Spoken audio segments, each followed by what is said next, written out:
नमस्कार दोस्तों, निशूज कास्ट में आप लोगों का स्वागत है। जी हाँ, निशूज कास्ट इज बैक हो सी द बैरल।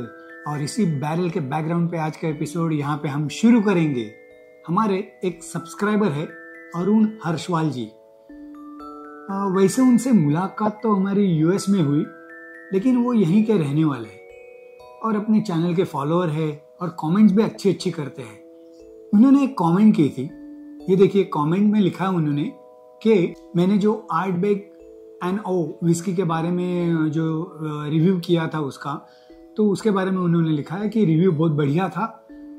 और उन्होंने एक मुझे रिक्वेस्ट भी की है कि ये विस्की को जैसे आपने नीट पिया और पानी की बूंदे डाल के पीते हैं, तो वैसे आइस क्यूब डालने के बाद क्या अरोमा और क्या चेंजेस उसमें आते हैं, ये जरा बताइए। तो अरुण जी, आपकी ये रिक्वेस्ट मैं कुछ ही दिनों में पूरी करूंगा।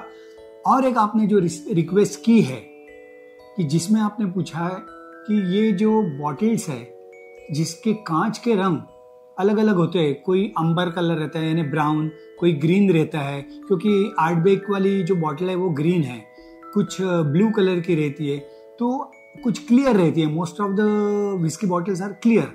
तो इस कलर का बॉटल के अंदर जो मटेरियल है यानी जो अल्कोहल है उसके ऊपर क्या असर होता है, क्या उसका शेल्फ लाइफ बढ़ता है क्या? तो इस तरीके से उन्होंने ये सवाल पूछा है। तो अरुण जी, आज के एपिसोड में मैं आपको ये जवाब दे रहा हूँ। अब देखिए, मैंने यहाँ पे काफी रंगों की बोतल्स रखी है। ये एम्बर कलर है, ये ब्लू कलर है, बाद में ये क्लियर कलर है, ये एक थोड़ी सी रेड कलर की है, ये आर्टबेक की तो पता है ग्रीन कलर है, और ये एक टकीला की बोतल है जो डार्क ब्लू कलर है, यानी I will call it a navy blue colour. तो ऐसे कलरफुल ग्लास की बोतल्स क्यों रहती है? ऐसे बोतल्स बनाने के लिए रंगीन ग्लास का इस्तेमाल करना, कांच का इस्तेमाल करना, ये तो बहुत पुरानी प्रोसेस थी, यानी एंशिएंट सिविलाइजेशन से ही इसका इस्तेमाल होता था। इजिप्शियन और रोमन लोग भी 1500 सदी से इसका यूटिलाइजेशन करते आ रहे हैं। चलो तो देखते हैं कि अलग अलग रंगों की बोतल्स क्यों इस्तेमाल की जाती है। पहले हम देखेंगे क्लियर बॉटल। ये ग्लास देखिए पूरी क्लियर है, अंदर का लिक्विड या तो कुछ भी जो मटेरियल है वो अच्छी तरह दिख रहा है। इसका रीजन ये होता है कि ये जो क्लियर ग्लास इसीलिए इस्तेमाल किया जाता है कि जैसे मैंने कहा कि अंदर का जो मटेरियल है वो टोटली विजिबल हो और जो प्रोडक्ट वो लोग सेल कर रहे हैं, दे रहे हैं, वो कैसे कलर का है, क्या है, वो आसानी से दिखे। इसीलिए ऐसे क्लियर ग्लास का इस्तेमाल किया जाता है। और दूसरा एडवांटेज ये है कि क्लियर ग्लासेस जो रहती है वो रिसाइकल होने में बहुत आसान होता है, उसको रिसाइकल किया जाता है बड़ी आसानी से और उसे फिर से इस्तेमाल भी किया जाता है। तो इसीलिए क्लियर ग्लास जो रहती है वो मोस्ट ऑफ द जगह पे इस्तेमाल की जाती है। अब हम देखेंगे ब्राउन कलर की जो कांच रहती है उसका इस्तेमाल क्यों होता है। यानी ये देखिए, ब्राउन कलर की बोतल है, पूरी टोटल ब्राउन है। तो आपने देखा होगा कि बियर बॉटल्स भी मोस्टली ब्राउन कलर की होती है।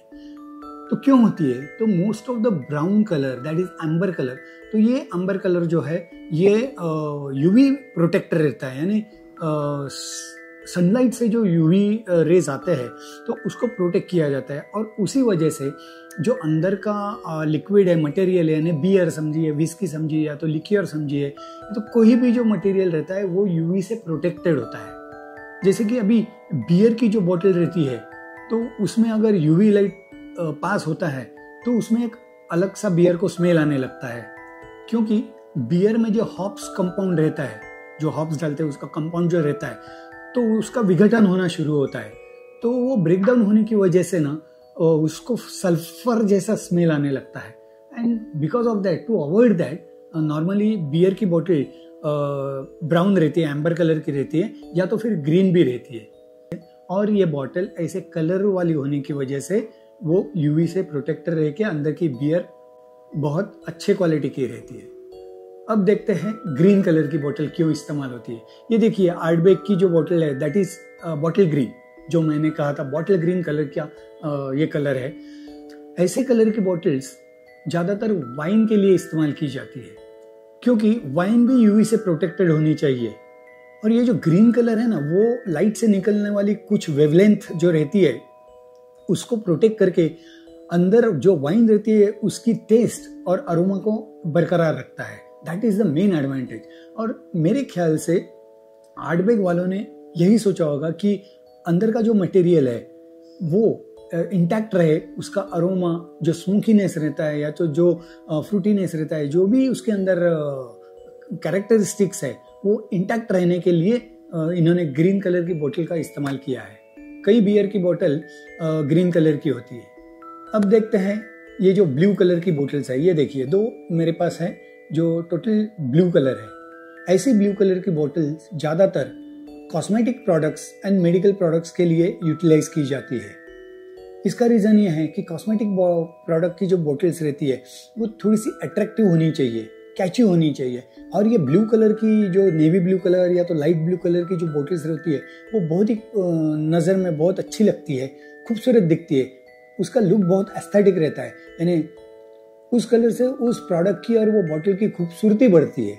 इसलिए ये ब्लू कलर का इस्तेमाल बॉटल्स बनाने के लिए किया जाता है। तो दोस्तों, मेरे ख्याल से आपको पता चल गया होगा कि अलग अलग टाइप की बोटल्स क्यों इस्तेमाल होती है व्हिस्की बनाने के लिए या तो जिन टकीला जो भी है वो बनाने के लिए, और उसको ऐसे कलरफुल बॉटल्स में क्यों भरते हैं, ताकि the main reason is ultraviolet rays से इसका प्रोटेक्शन हो और उसी वजह से उसका जो अरोमा टेस्ट जो है अंदर की वो एज इट इज मेंटेन रहे। और सेकंड एडवांटेज ये है कि इसकी शेल्फ लाइफ भी बढ़ती है। Shelf life, how to maintain the shelf life of whisky bottle, इसके ऊपर मेरा एक एपिसोड ऑलरेडी बना हुआ है, फिर भी मैं बताता हूँ। अगर आप एक बार बॉटल ओपन करते हैं और उसमें से एक हाथ पैक कंज्यूम करते हैं तो उतनी एयर उसमें आ जाती है और वो एयर आने के बाद उसमें थोड़ा थोड़ा थोड़ा बदलाव आना चालू होता है, जिसे हम ऑक्सीडाइजेशन कहते हैं। तो ऑक्सीडाइजेशन होने की वजह से व्हिस्की में या तो कोई भी जो अल्कोहल है उसमें थोड़ा सा बदलाव आता ही है। इट्स अ लॉन्ग प्रोसेस, बहुत काफ़ी समय लगता है इसे। लेकिन अगर अनओपन बॉटल रहेगी, आपने अगर कई साल तक उसको ओपन नहीं किया है, तो अंदर का जो व्हिस्की है या तो जो भी रम है, जो भी प्रोडक्ट है, वो इंटैक्ट एज इट इज रहता है। एक बार व्हिस्की एज करके बॉटल होने के बाद उसका एजिंग स्टॉप हो जाता है, उसमें एजिंग होता नहीं है। यानी अगर आप 12 ईयर ओल्ड बॉटल और 12 साल रखेंगे, वो 24 साल की एजिंग नहीं कही जाएगी। The material will be 12 year old और उसकी शेल्फ लाइफ बहुत अच्छी रहती है। तो अभी ये मैंने ओपन की हुई बॉटल है, ऑलमोस्ट 1 साल हो गया। इसके पहले वाले टेस्ट में और इसमें थोड़ा सा माइन्यूट चेंज आया ही होगा, ऐसे मुझे लगता है। अब नेक्स्ट टाइम जब मैं कभी इसको ड्रिंक करूँगा तब मुझे पता चलेगा कि इसमें क्या बदलाव आया है। तो दोस्तों, मुझे बताइए एपिसोड आप लोगों को कैसे लगा। अरुण जी, क्या आपको आपके सवालों के जवाब मिल गए हैं? और अगर हैं तो हमेशा की तरह आप आपके कमेंट्स में चैनल पे बताइए। और ऐसी अच्छी कमेंट करके ऐसे अच्छा सवाल पूछने के लिए आपको थैंक यू सो मच। और ऐसी बढ़िया बढ़िया इन्फॉर्मेशन देखने के लिए निशूज कास्ट को सब्सक्राइब कीजिए, लाइक कीजिए, शेयर कीजिए। और जैसे निशूज कास्ट हमेशा कहता है, drink moderately, don't drink and drive, drink responsibly and let's learn how to drink it right with निशूज कास्ट। चीयर्स।